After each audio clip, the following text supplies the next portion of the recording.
Risalatul Mana Putri dari kelas 3A NIM A5101900033. Video pembelajaran kali ini saya akan menerangkan tentang masalah emosional anak. Yang pertama ada faktor. Faktor dibagi menjadi 4 jenis, yaitu ada emosional anak yang belum stabil, yang kedua ada mencari perhatian, yang ketiga ada menirukan lingkungan, yang keempat ada orang tua yang overprotective.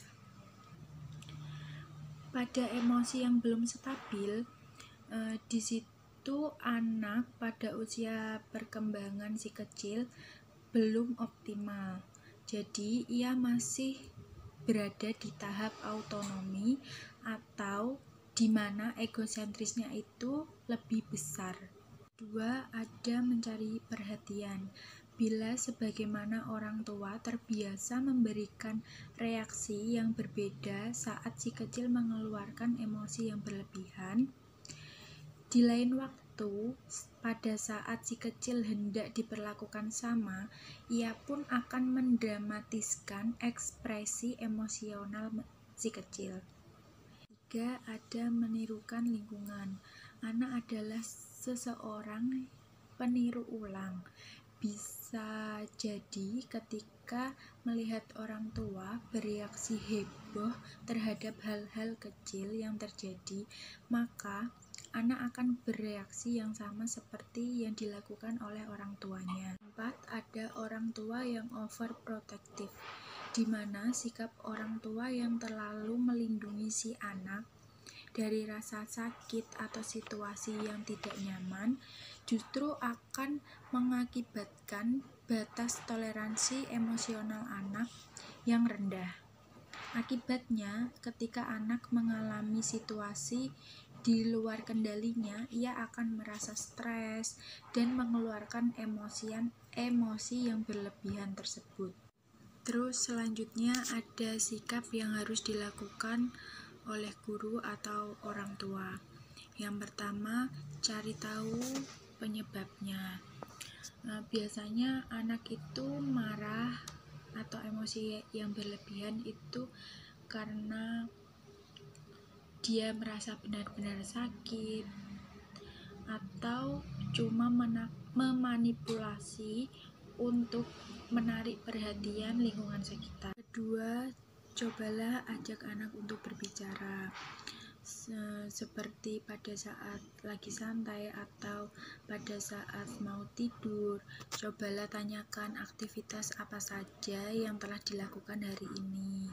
3. Ada bantu anak untuk memahami emosi.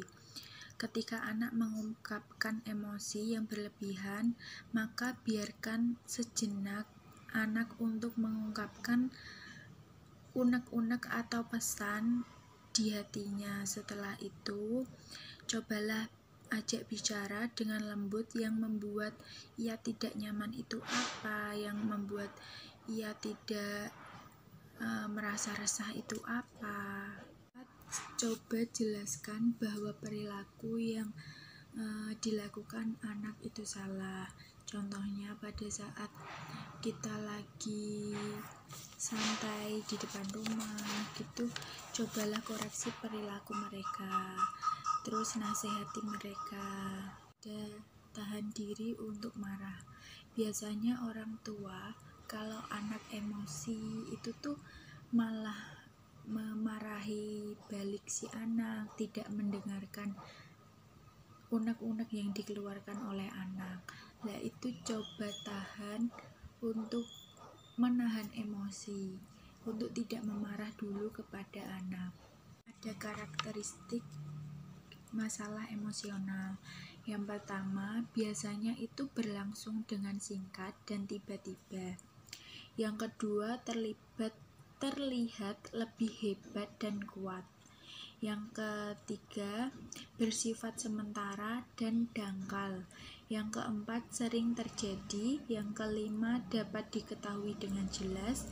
Yang keenam, reaksi mencerminkan individualis.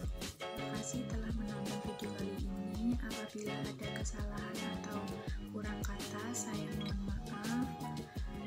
Wabillahi taufiq wal hidayah. Wassalamualaikum warahmatullahi wabarakatuh.